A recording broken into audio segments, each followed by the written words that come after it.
नमस्कार, मैं हूं अखिलेश पांडे और आप देख रहे हैं सी न्यूज़ भारत। वक्त हो चुका है न्यूज़ बुलेटिन का। खबरों के इस बुलेटिन में सबसे पहले हम बात करेंगे इंदौर की, जहां पिता ने की 7 साल के बेटे की गला दबाकर हत्या। आगे चर्चा करेंगे कैमूर की, जहां युवा महोत्सव कार्यक्रम का किया गया आयोजन। साथ ही बात करेंगे प्रयागराज की, जहां जमीन की विवाद में दबंगों ने की महिला की जमकर पिटाई। और भी तमाम खबरों पर आइए विस्तार से करते हैं चर्चा। खबर बैतूल से है, जहां जिले और प्रदेश के कई निजी स्कूलों में अल्पसंख्यक समुदाय का हवाला देकर 25% आरटीआई में दाखिला निःशुल्क जो दिया जाता था, उसमें अब सरकार से छूट लेकर इन स्कूलों में आरटीआई के तहत 25% छूट अब नहीं दी जा रही है। शिक्षा के व्यवसायीकरण को रोकने के लिए सरकार और निजी स्कूलों की मिलीभगत से जरूरतमंद गरीब परिवार के बच्चों को उच्च स्तरीय शिक्षा नहीं दिए जाने के खिलाफ आम आदमी पार्टी के लोकसभा प्रमुख बैतूल अजय सोनी के नेतृत्व में आज जिला कलेक्टर कार्यालय में मुख्यमंत्री के नाम ज्ञापन सौंपा गया, जिसमें आम आदमी पार्टी के जिला कार्यकारिणी सदस्य पदाधिकारी शामिल रहे। चीज का ज्ञापन देने आए आप लोग? मैं आम आदमी पार्टी से बैतूल लोकसभा प्रमुख अजय सोनी। आज जैसा कि अभी कुछ दिन पहले जो है पत्रिका के एक प्रतिष्ठित अखबार में सीबीएसई पैटर्न के तहत जो आरटीई के तहत जितने भी निजी स्कूल हैं यहाँ पर अल्पसंख्यक समुदाय के, उनमें आरटीई के तहत 25% जो छूट मिलनी चाहिए उन बच्चों को, उससे वंचित किया गया है। और उन्होंने जो अल्पसंख्यक समुदाय का जो प्रमाण पत्र दिया है शिक्षा संस्थानों में, शिक्षा संस्थान भी बोल रहा है कि हाँ आप पात्रता रखते हैं, आपको 25% जो आरटीई के तहत जो छूट मिलनी चाहिए थी बच्चों को, आपके स्कूलों में पात्रता नहीं होगी। आम आदमी पार्टी के आज यहाँ पर जो है उपस्थित समस्त साथियों के द्वारा आज हमने प्रदेश के मुखिया शिवराज सिंह चौहान के नाम हमने ज्ञापन प्रस्तुत किया है कि इस प्रकार से आप अल्पसंख्यक समुदाय के निजी स्कूलों का हवाला देकर आप गरीब के बच्चों को शिक्षा से वंचित नहीं कर सकते हैं। उनका जो एक संवैधानिक अधिकार है, पहले आप शासकीय स्कूलों की व्यवस्थाओं में सुधार लाइए और ज़मीन पर उतर कर देखिए जितने अल्पसंख्यक समुदाय का स्कूल का प्रमाण पत्र लेकर घूम रहे हैं, ये भाजपा कांग्रेस के बड़े बड़े धन्ना सेठों के स्कूल हैं बैतूल जिले। बैतूल से सी न्यूज़ संवाददाता संदीप वाइकर की रिपोर्ट। खबर बिहार से है, जहां जमुई में करंट लगने से रेलवे कर्मचारी की मौत हो गई। बताया जाता है कि झाझा रेलवे कॉलोनी में सोमवार की सुबह घर की सफाई करने के दौरान महिला को बिजली का करंट लगा था। चिल्लाने की आवाज़ सुनकर उसका पति बचाने के लिए पहुंचा, लेकिन करंट की चपेट में आने से उसकी मौत हो गई। स्थानीय लोगों ने गेट में सटे कर्मचारी को निकालकर रेलवे अस्पताल पहुँचाया, जहाँ डॉक्टर ने उसे मृत घोषित कर दिया। उनके पड़ोसी बच्चे लोग इनके चिल्ला रहे थे, तब आप वहाँ पर गए थे। क्या आपने वहाँ देखा था कि दोनों को करंट लगा हुआ था? पहले पत्नी को और उसके बाद पति छुड़ाने के लिए गया, तब पति छुड़ाया गया कि नहा के न देखे हम, लेकिन दोनों का गिरल देखे हैं। उसके बाद लोगों ने, स्थानीय लोगों ने मतलब अगल बगल के लोग वहाँ पहुँचे थे। सब अगल बगल के हल्ला करे थे, सब पहुँच गए। अच्छा, आप कुछ नहीं हम देखे। जमुई बिहार से सी न्यूज़ संवाददाता वीरेंद्र की रिपोर्ट। खबर बिहार के गया से है, जहां जिले के छोटे से गांव गुरारू की रहने वाली कौशल्या देवी की पुत्री रिया कुमारी ने जिले का नाम राष्ट्रीय मेधा छात्रवृत्ति परीक्षा में 5वां स्थान लाकर रोशन किया है। रिया एक सरकारी मध्य विद्यालय की छात्रा हैं। रिया की लगन और हिम्मत की दाद देते हुए उसके परिजन उसकी तारीफ करते हुए नहीं थकते और न ही गांव वाले उसकी तारीफ करना बंद कर रहे हैं। दरअसल गांव वालों का कहना है कि रात में बिजली चले जाने पर भी लालटेन की रोशनी में पढ़ने वाली रिया का जज्बा किसी भी परिस्थिति में पढ़ाई में कम नहीं होता। अत्यंत गरीब घर से होने के बाद भी पढ़ाई के प्रति उसकी लगन और उसकी इच्छा शक्ति ही उसे आज इस मुकाम तक ले आई है। क्या नाम है तुम्हारा? रिया कुमारी। पिता का नाम? राजेश यादव। कहाँ रहती हो? ग्राम कर्मा, पोस्ट गुरारू, थाना कोच, जिला गया, बिहार। अच्छा, आपने किस परीक्षा में टॉप किया है बताइए? NMMSC। क्या इसका फुल फॉर्म होता है? नेशनल मेंस कम मेरिट सीम स्कॉलरशिप एग्जाम। अच्छा, इसमें आपका कितना स्थान आया बिहार में? 5वां स्थान आया है। तो आपकी पढ़ाई लिखाई कहाँ हुई है? ट्यूशन में पढ़ते थे और स्कूल में। इस परीक्षा में जो आपने 5वां स्थान बिहार में लाया है, इसमें सबसे बड़ा योगदान किस व्यक्ति का है? सबसे बड़ा विकास सर, ट्यूशन के। विकास सर का है सबसे बड़ा योगदान। विकास सर जैसा आप आए।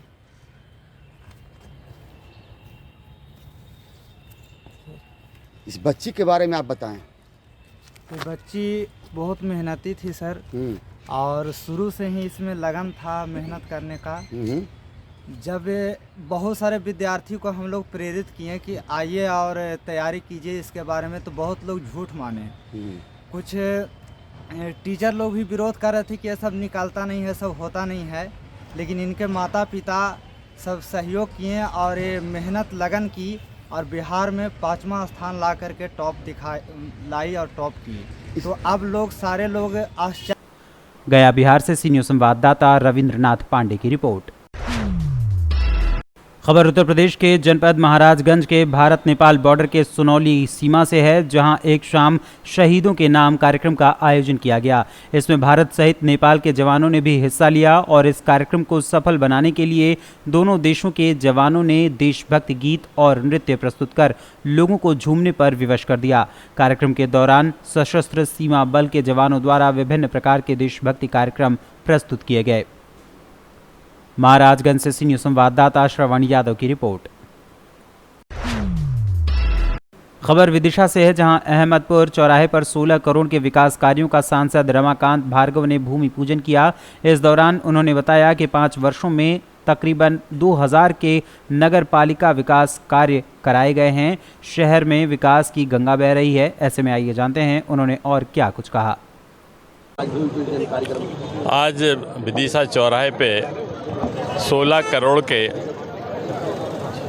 करोड़ के भूमि पूजन हुए हैं। अभी इसका हमने शुभारंभ किया है। शानदार अहमदपुर रोड बनेगा और नगरपालिका के विभिन्न निर्माण के कार्य भी हो रहे हैं शुरू। मैंने जैसा कि अभी बताया अपने संबोधन में कि इन 5 वर्षों में 2000 करोड़ के करीब विकास के काम इस नगरपालिका में हुए हैं। विकास की गंगा बह रही है।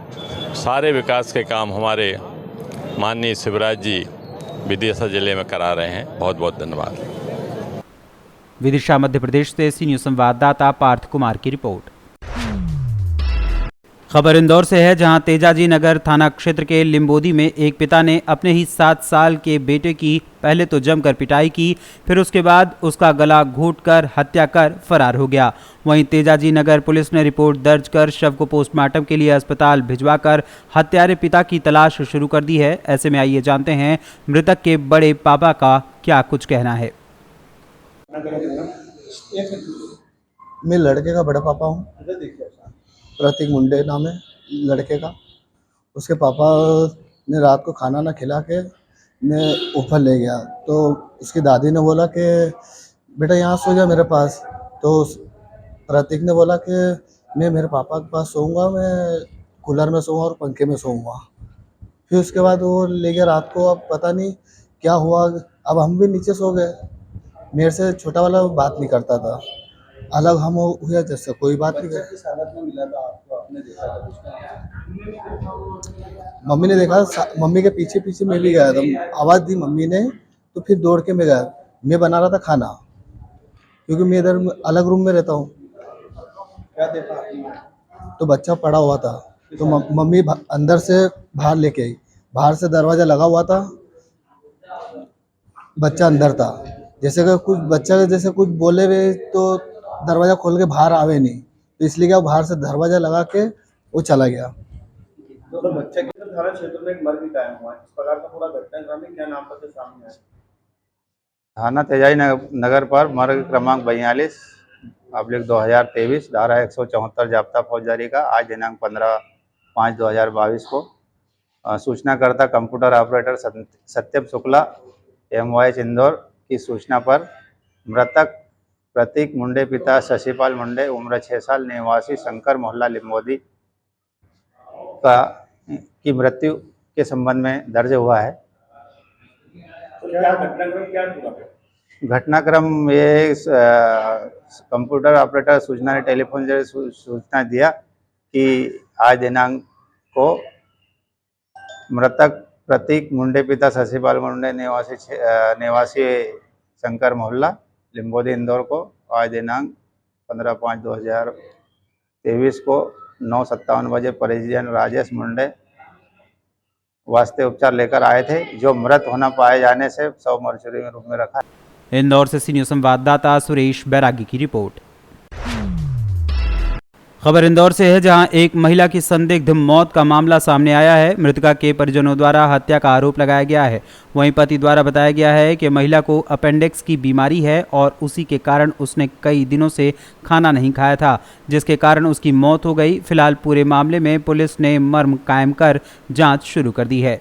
कौन है ये जो हर्षा है, ये हमारी भतीजी की लड़की है। उसकी शादी 3 साल पहले यहाँ हुई थी, फिर 2-4 महीने के बाद में रहे, लेकिन हमारी लड़की को पैसे के लिए बहुत टॉर्चर करते थे। 5 लाख ला, 7 लाख ला, ऐसा ला वैसा ला। मुझे तो बहुत पैसे वाले मिलते थे, पर मैं तुम्हारे वहाँ किया। क्या नाम था मृतिका का? मृतिका का नाम हर्षा था, उसके पति का नाम कमल सूर्यवंशी। 29 साल। अच्छा, शादी को कितने वर्ष हुए थे? 3 साल। कभी बताया आपकी बेटी ने कि लगातार ससुराल वाले दहेज के लिए प्रताड़ित? हाँ, जब आई थी तो तब बताती थी 2-3 बार। फिर हमारे लोग जो मिलने आते थे रिश्तेदार, उनसे बात करने नहीं देते थे। क्या सूचना लगी थी आपको? अभी सूचना लगी, रात को अचानक फोन आया, बोले हम दवाखाना ले जा रहे थे, रास्ते में एक्सपायर हो गई। ठीक है, जिसका थाने आने अस्पताल फिर हम यहाँ पे आए, लड़की के माता पिता जी तो घर के अंदर घुसने नहीं दे रहे थे। फिर थोड़ा बोला चलिए, लड़की की माँ गई, फिर वो जाके पुलिस स्टेशन में लड़की के माँ बाप के। मेरा नाम बैजू चत्र, धुलिया निवास। सर, अटकुंडा थाना क्षेत्र में मर्ग कायम हुआ है, किस प्रकार का पूरा घटनाक्रम है, क्या नाम पते सामने है? भैया हर्षा, पति कमल सूर्यवंशी, उम्र 30 साल, निवासी 558 उषा नगर इंदौर। कल रात में अचानक इसकी तबीयत खराब हुई। इसका आदमी इसको आदित्य अस्पताल ले गया, जहां डॉक्टरों ने मृत घोषित कर दिया। पूर्व में उसको बता रहा था कि इसका अपेंडिक्स की बीमारी है, 4-5 दिन से खाना नहीं खाया है। यह इसका पति ने बताया था। अब इसकी जांच की जा रही है। जो जांच में हत्या का आरोप लगा रहे हैं, परिजन आए हैं, हत्या का आरोप लगा रहे हैं, तो उसकी जांच होगी। जांच में पीएम रिपोर्ट में जो भी आएगा अग्रिम कार्रवाई की जाएगी। आपका नाम? ऋषिराज चतुर्वेदी, सब इंस्पेक्टर थाना अन्नपूर्णा। इंदौर से सी न्यूज़ संवाददाता सुरेश बैरागी की रिपोर्ट। खबर कैमूर से है, जहां नेहरू युवा केंद्र द्वारा युवा महोत्सव का आयोजन किया गया, जिसमें जिले के विभिन्न जगहों से आए हुए प्रतिभागियों ने प्रतिभाग किया, जिसमें कविता, भाषण, चित्रकला, फोटोग्राफी, डांस, नृत्य, संगीत आदि प्रतियोगिताओं का आयोजन किया गया, जिसमें सभी प्रतिभागियों ने अपने कौशल का प्रदर्शन किया। उसके बाद विभिन्न विभागों द्वारा जैसे जीविका, इफ्को, खाद, मेडिकल स्टोर द्वारा स्टॉल लगाकर प्रदर्शनी लगाई गई। इस कार्यक्रम का जिला युवा पदाधिकारी सुशील करौलिया, भाजपा सांसद छेदी पासवान द्वारा उद्घाटन किया गया। हमेशा होना चाहिए, इससे लोग जागरूक होते हैं। लोगों को जागरूक करने के अभाव में, जागरूक नहीं होने की वजह से बहुत काम नहीं हो पा रहा है। कुछ लोगों को जागरूक करना चाहिए। जो भी क्षेत्र पदाधिकारी यहाँ बैठे हुए हैं, सुशील जी हैं, सुशील जी को प्रत्येक कार्यक्रम को यहाँ कराना चाहिए, ताकि लोग जागरूक हो सकें। और देखिए, सबसे बड़ी बात है कि सोशल मीडिया जो है, और चाहे मीडिया हो, इलेक्ट्रॉनिक मीडिया हो, चाहे प्रिंट मीडिया हो, हम लोग यहाँ बोलते हैं, उसका असर पेपर के माध्यम से कैमूर में जाता है। लोगों को जानकारी होती है, और यदि यहाँ के लोग करता है, नौजवान लोग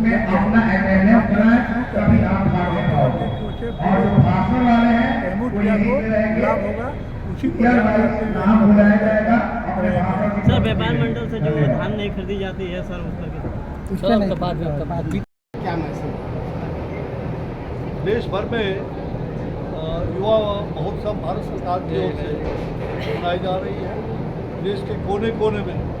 और हमारे जो युवा है, सात युवा शक्ति, इसको नेहरू युवा केंद्र के द्वारा देश भर में युवाओं को जोड़ने का, सामाजिक सेवा में उनकी भूमिका क्या हो सकता है, राष्ट्रीय दायित्व क्या निर्भर हो सकता है, ऐसे विविध कार्यक्रमों में उनकी भूमिका को आगे बढ़ाना और देश को महाशक्ति के रूप में बनाने का, युवा शक्ति देश को महाशक्ति बनाने में कामयाब हो, तो निश्चित रूप से भारत की युवा शक्ति देश को एक महान शक्ति के रूप में विकसित करने में उनकी बहुत बड़ी भूमिका हो सकती है। इसी कार्यक्रम के दृष्टिकोण से मैं आज का इस कार्यक्रम में युवा महोत्सव में आया। युवाओं के लिए क्या मैसेज है? युवाओं के लिए मैसेज है कि युवाओं का भविष्य, देश का भविष्य, युवा का भविष्य, और नया भारत बनाना है, युवा भारत बनाना है। इसलिए युवाओं की बहुत बड़ी भूमिका आने वाले प्रधानमंत्री नरेंद्र भाई मोदी जी की सरकार में, प्रधानमंत्री जी का जो सबका साथ, सबका विकास, सबका कैमूर से सी न्यूज़ संवाददाता संदीप कुमार की रिपोर्ट। खबर प्रयागराज से है, जहां उतराव थाना क्षेत्र के आरा कला गांव में जमीनी विवाद को लेकर ग्राम प्रधान समेत दबंगों ने महिलाओं की जमकर पिटाई कर दी। वहीं लहूलुहान महिलाएं थाने पर पहुंचकर प्रधान समेत अन्य के खिलाफ तहरीर देती हुई नजर आईं। पुलिस ने मारपीट समेत अन्य संगीन धाराओं में मुकदमा पंजीकृत कर घायल महिलाओं को इलाज के लिए सामुदायिक स्वास्थ्य केंद्र भिजवाया। प्रयागराज से सी न्यूज़ संवाददाता रणविजय की रिपोर्ट। खबर प्रयागराज से है, जहां नीमी थरिया गांव का एक युवक सोमवार को बैंक में पैसे जमा करने गया था। बैंक में पैसा नहीं जमा हुआ तो घर के लिए वापस जा रहा था। इनायत पट्टी इंटरलॉकिंग हाईवे के पास उसके द्वारा पुलिस को फर्जी लूट की सूचना दी गई। फर्जी लूट की सूचना पर पुलिस में हड़कंप मच गया। लगातार थानाध्यक्ष उतराव श्रावण कुमार पुलिस टीम के साथ SBI बैंक समेत रास्ते में लगे CCTV फुटेज के माध्यम से लुटेरे को खोजने में जुट गए, जहां कोई भी तथ्य सामने नहीं आया। युवक से CCTV फुटेज देखकर पूछताछ की गई और पूछताछ में लूट की पुष्टि नहीं हो सकी तो पुलिस ने राहत की सांस ली। युवक द्वारा फर्जी लूट की सूचना पर पुलिस ने कार्रवाई करने की बात कही। प्रयागराज से सी न्यूज़ संवाददाता रणविजय की रिपोर्ट। फिलहाल के लिए इस न्यूज़ बुलेटिन में बस इतना ही। देश दुनिया की तमाम खबरों के लिए देखते रहें सी न्यूज़ भारत। हर खबर आपके साथ, आपके हाथ।